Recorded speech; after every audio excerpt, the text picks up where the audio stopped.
नमस्कार सर्वांना. तर मी मागच्या व्हिडिओमध्ये म्हटलं होतं बंगालमध्ये भाज्या कोणकोणत्या भेटतात आणि त्याचे रेट काय आहेत, इथे भाज्या कोणत्या भेटतात, आपल्या महाराष्ट्रात भेटतात त्याच भेटतात का दुसऱ्या काही भेटतात. तर चला आजच्या व्हिडिओमध्ये आपण बघूया बंगालमध्ये भाज्या कोणत्या भेटतात. तर तुम्हाला माझा हा व्हिडिओ आवडेल ही मी आशा करते, कारण प्रत्येकालाच वाटतं ना दुसऱ्या राज्यामध्ये भाज्या कशा असतील, त्यांचे रेट काय असतील. तर मी म्हटलं चला तुम्हाला या व्हिडिओमध्ये मी दाखवते. तर आता ही आपली एवढी सगळी भाज्या आहे. तर एक आठवडा तरी नाही पुरणार, एक 4 दिवसाची ही भाजी आहे. कांदे बटाटे थोडे जास्त आहेत, बाकीची ही भाजी मला 4 दिवस आरामात पुरते. तर पहिल्यांदा आपण दोडके. तर हे दोडके आहेत ना आपल्या महाराष्ट्रात पण मिळतात आणि इथं पण मिळतात. तर इथं मला हे दोडके 10 रुपयाला पावशर असे मिळाले. ही पावशरपेक्षा थोडेसे जास्त असतील. तर हे दोन मी पावशरमध्ये घेतले. आणि आता गरमी आहे ना, तर जास्त भाज्या जास्त दिवस टिकत नाही, सुकून जातात. त्यामुळे 3-4 दिवसाच्या ठीक आहे. 3-4 दिवसानंतर आपण परत ताज्या भाज्या आणू शकतो. तर पहिल्यांदा तुम्हाला मी दोडके दाखवले. त्याच्यानंतर आपल्या महाराष्ट्रात वाळकं मिळतात. आमच्या इकडे तर वाळकंच म्हणतात, जे गावरान असतात शेतामध्ये आपल्या. आम्ही शेतामध्ये करतो. पण इथं मला वाळकं वगैरे काय बघायला मिळाली नाही. इथं काकड्या मिळतात, ह्या अशा काकड्या. आणि आपल्या इकडं म्हणजे गावाकडं ना ह्या कमी प्रमाणात खाल्ल्या जातात. वाळकं जास्त खातात गरमीच्या दिवसात, पण इथं मिळत नाहीत. तर आम्ही हे खातोय. तर हे पण मला ना हे मला 20 रुपयाचे अर्धा किलो, 40 रुपये किलो आहे. तर मी इकडले जे रेट आहे ते तुम्हाला सांगतोय. आणि हा पुदिना घेतलाय, कारण आता गरमीमध्ये आपण सरबत वगैरे बनवतो, लिंबू सरबत, त्यासाठी आपल्याला पुदिना लागतो. तर हा पुदिना 10 रुपयाचा घेतलाय. आणि हे 4 गाजर आहेत. आता गाजराचा सीझन नाही, त्यामुळे एवढे चांगले गाजर भेटत नाहीत. पण कधी कधी सलाडमध्ये खिसून कोशिंबीर वगैरे आपल्याला बनवायला लागते. तर थोडेसे म्हटलं गाजर घेऊन जाऊया. आणि मी ब्रेड सँडविच वगैरे बनवतो, त्याच्यामध्ये पण मला गाजर लागतं. तर हे पण गाजर मी आणल्यात. आणि हे पण मला वाटतं अंदाजे 10-15 रुपयाचे गाजर असतील. हा एवढेच असतील. आणि हे 2 बीट आहेत. आणि मी 2च आणले, कारण 1-2 दिवसानंतर ज्यूस बनवते. रेग्युलर तर ज्यूस बनवायला होत नाही, कारण सकाळ सकाळची खूप गडबड असते. तर एका बीटचा ज्यूस बनवला ना 2 ग्लास आरामात होतं. आणि फौजी आणि मीच जास्त ज्यूस पितोय, मुलं तर काही पित नाहीत. तर 2च बीट आणले. कधी कधी सलाडमध्ये पण आपण बीट खाऊ शकतो, पण ज्यूस केला ना तर तो लगेच म्हणजे छान वाटतं पिण्यासाठी. तर आम्ही याचा ज्यूस करून पितोय. तर मला बीट आता सध्या महाग होते. बीट मला वाटतं 20चे हे 2 बीट होते.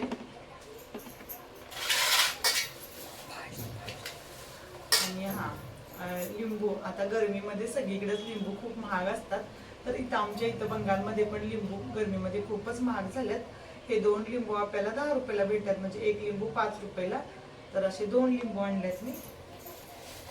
आणि ह्याच्यामध्ये टॅमॅटो आहेत. टॅमॅटो आता बंगालमध्ये खूप म्हणजे खूप महाग आहेत. 80 रुपये किलो आहेत टॅमॅटो. तर हे आपल्याला अर्धा किलो 40 रुपयाला भेटल्यात. आणि आम्ही सुट्टीला जायच्या आधी 1 महिन्यापूर्वी टॅमॅटो इथं भरपूर स्वस्त होते. मला वाटतं 20 रुपये किलो होते. आणि आता गावाला जाऊन 1 महिना आल्यानंतर 1 महिना 2 महिने झाले. तर आता गरमी पण भरपूर आहे, तर त्यामुळे टॅमॅटोचे रेट पण खूप झालेत. 80 रुपये किलो तर 40 रुपयाचे आणल्यात. आणि टॅमॅटो तर आपल्या भाजीमध्ये भरपूर लागतात. वरण वगैरे बनवायचं म्हटलं तर टॅमॅटो तर लागतोच. आणि ह्याच्यामध्ये अद्रक आणि मिरच्या. तर हे दोन्ही मिळून ना अद्रक मला वाटतं अद्रक पण 20 रुपयाचा असेल आणि मिरच्या 10 रुपयाच्या. हिरव्या मिरच्या जास्त यूज होत नाहीत, कारण आपलं लाल तिखट आपण रेग्युलर यूज करतो. हिरव्या मिरच्या कधी पोहे बनवलं, कधी आलू पराठ्याचं बनवायचं असेल तर त्यात लागतात, कधी वरण बनवलं. त्यामुळे 10 रुपयाच्या मिरच्या मला पुरेसे असतात. आणि आलं पण आपल्याला भाजीत वगैरे लागतं, चहात वगैरे, त्यासाठी थोडं आलं पण आणलंय. म्हणजे इथं असं काय नाही की मिरच्या पावशेरच घ्या असं नाही, 10 रुपयाच्या पण देतात. आलं पण पावशेर घ्यायची गरज नाही, 20 रुपयाचं 10 रुपये, जसं आपल्या गावाकडं. पण आपल्या गावाकडं कसं असतं, असं हे लावतात, ढीग लावतात की आलं एवढं. इथं असं नाही, वजन करून 100 ग्रॅम, 50 ग्रॅम, 200 ग्रॅम.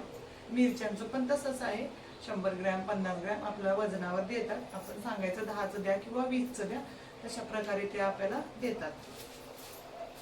आणि सगळ्यात स्वस्त म्हणजे भेंडी. आणि भेंडी माझ्या दोन्ही मुलांना खूप आवडते. आणि टिफिनला भेंडी असली ना खुश होऊन जातात. तर भेंडी पण आणली मी आणि सगळ्यात स्वस्त म्हणजे भेंडी आहे. तर चला आता भेंडी सगळी काढूया.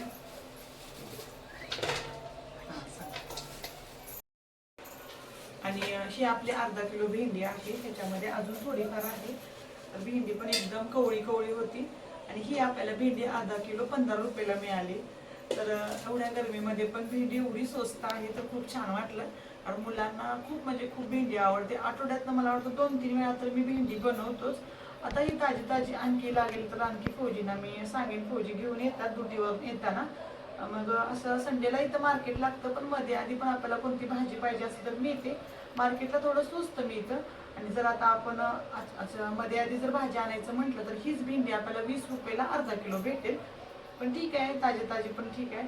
आता एवढी आपल्याला उद्या टिफिनला जाईल, सकाळी सर्वांना नाश्त्यासाठी. आणि हा लाल पोकळा आहे. आपल्याकडे ह्याला लाल पोकळा म्हणतात, इथं हिला लाल साग म्हणतात. तर ही भाजी आहे ना, ही भाजी 12 महिने बंगालमध्ये भेटते. तुम्ही म्हणजे कधी पण मार्केटमध्ये बघा, ही भाजी तुम्हाला इथं भेटणारच. आणि चांगलं आहे की आपल्याला आठवड्यातून एकदा तरी हिरवी भाजी म्हणजे खायला मिळते. तर छान वाटतं. आपल्या इकडे पण मला वाटतं ही भाजी, मेथीची भाजी 12 महिने मिळते महाराष्ट्रामध्ये. इथं आता सध्या मेथीची भाजी नाही, पण ही लाल पोकळा आहे. तर ही एक जोडी आणली. आणि याच्यामध्ये शिमला मिरची जास्त महाग होती. ही एवढ्या 2 शिमला मिरची मला 35 रुपयाला पडल्यात. 2 शिमला मिरची 35 रुपयाला. आणि शिमला मिरची घ्यायचं कारण म्हणजे ना, आम्ही व्हेज रोल करतो कधी कधी. तर व्हेज रोलमध्ये मला शिमला मिरची लागते.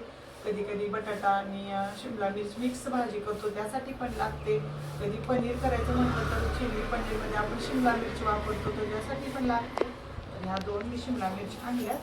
आणि एवढं गरमी असून पण इथं कोथिंबीर मिळते, ते एक आनंद आहे. कारण जम्मूमध्ये आम्ही होतो ना, गरमीचे दिवस आले की 2-3 महिने तिथं कोथिंबीर बघायला मिळत नव्हती. तुम्ही कितीही पैसे द्या, 50ला मागा तरी सुद्धा देत नव्हतं, कारण तिथं कोथिंबीर येतच नव्हती. पण बंगालमध्ये गरमीमध्ये पण कोथिंबीर भेटते. ही कोथिंबीर मला 20 रुपयाला भेटल्या. जास्त पण नाही म्हणा, पण ठीक आहे. आणि जेवणामध्ये थोडीशी कोथिंबीर असली तरी जेवणाची म्हणजे आपल्या भाजीची टेस्ट खूप छान होते. त्यामुळं कोथिंबीर मी घेऊनच येते, मला कोथिंबीर लागते. आता या सगळ्या भाज्या मला छान निवडायच्या पण आहेत, कारण थोड्याशा वलसर अशा आता तर लगेच खराब होतील. हिरव्या भाज्यांना व्यवस्थित निवडून ठेवलं तरच, नाही तर त्या खराब होतात म्हणजे. तर ह्या एवढ्या भाज्या. आणि ही बटाटे आहेत ना, इथं 2 प्रकारचे बटाटे असतात, एक नॉर्मल आणि एक मासे. ह्या बटाट्यांचे नाव आहे चंद्रमुखी बटाटा. तर हा बटाटा स्पेशली आलू पराठा किंवा छोटी छोटी आलूंची भाजी. इथं आलू खूप खातात, तर इथं इथली लोक वेगवेगळ्या प्रकारचे बटाट्यांच्या भाज्या करून खातात. आपल्याला एवढा म्हणजे बटाट्यांच्या भाज्या नाही आवडत, कधी तर ठीक आहे. मी जास्त करून आलू पराठेच बनवते. तर ही स्पेशली चंद्रमुखी आलू आहेत ना, ती आलू पराठ्यासाठी स्पेशल मानले जातात. तर हे अर्धा किलो आणल्यात. आपल्या ह्याच्यामध्ये 2 वेळा आलू पराठे होऊन जातील. आणि बाकी ही आलू आणले आहेत, त्याची मी भाजी किंवा आपल्याला खिचडीमध्ये घालायला लागतात. आणि कशाला लागले तर त्यासाठी हे 1 किलो आहे आणि हे अर्धा किलो आहे. आणि बंगालमध्ये बटाटे पण खूप स्वस्त आहेत. हे बटाटे आपल्याला 10 रुपये किलो भेटले आणि हे बटाटे 20 रुपये किलो. हे बटाटे थोडे स्पेशल आहेत, त्यामुळं ह्याचा आलू पराठा बिलकुल फुटत नाही. तुम्ही कसाही लाटा, खूप छान पद्धतीने येतो. ह्याला म्हणजे बटाटे उकडले ना तर असे पाणी पाणी होत नाहीत, एकदम छान असे. तर हे 20 रुपये, हे 10 रुपयाचे आणि हे 10 रुपयाचे. तर 2 प्रकारचे बटाटे. आणि कांदे सध्या खूपच महाग आहेत.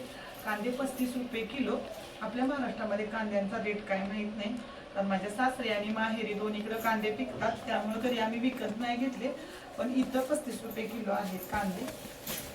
तर ही झाली आपली भाजी. त्याच्यानंतर फ्रूट पण आणले होते. आणि आपल्या इकडे केळं वगैरे कसं 1 डझन अर्धा डझन, इथं असं नसतं. इथं वजनावर असतात. तर आपण म्हणजे 1 किलो घ्या, 1.5 किलो घ्या किंवा अर्धा किलो घ्या. तर मी केळी मला वाटतं 1 किलो आणली होती. तर केळी आलेल्या सर्वांनी खाली, थोडीफार आता वाचल्यात. आणि आंब्याचं चला, तर आता तुम्हाला भाज्यांचे वगैरे सगळं मी सांगितलं आहे, कोणकोणत्या भाज्या मिळतात. आणि आता फ्रूटचं म्हणाल तर इथं फ्रूट पण म्हणजे आंब्याचं सीझन आहे आता. तर आंबे आपल्याला किलोवरती मिळतात, केळी पण किलोवरती मिळतात. आणि आता बंगालमध्ये ना लिचीचा सीझन आहे. आता नवीन नवीन लिची येत आहेत. म्हणलं थोड्या दिवस अजून जाऊ दे, आपण लिची पण आणूया. पुढल्या संडेला बघून मी लिची आणल्या तर तुम्हाला नक्की व्हिडिओमध्ये दाखवेन. आणि गरमीमध्ये लिची खायला छान असतात, कारण त्याच्यामध्ये पाणी असतं, पाण्याने भरलेलं असतात एकदम, तर छान वाटतात त्या लिची, एकदम रस्सेदार असतात. तर बघूया, कधी आपल्या घरात आणल्या तर मी नक्की व्हिडिओमध्ये दाखवीन.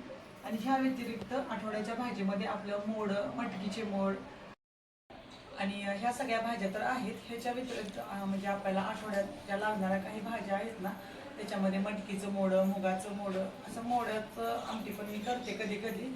कारण इथं ना आपल्यासारखं वरण्याच्या शेंगा, चवळ्याच्या शेंगा, गवड्याच्या शेंगा हे काही मिळत नाही. तर पातळ भाजी करण्यासाठी मोडं वगैरे मी लावते घरच्या घरी, तर होऊन जातं मग आठवड्याच्या भाज्या आपल्या. तर चला, हा व्हिडिओ कसा वाटला नक्की सांगा कमेंटमध्ये. व्हिडिओ आवडला तर छोट्याने खूप सगळं प्रेम करा, मोठे खूप सगळा आशीर्वाद द्या. भेटूया उद्याच्या नवीन छान छान ब्लॉगमध्ये. तोपर्यंत बाय बाय, जय महाराष्ट्र.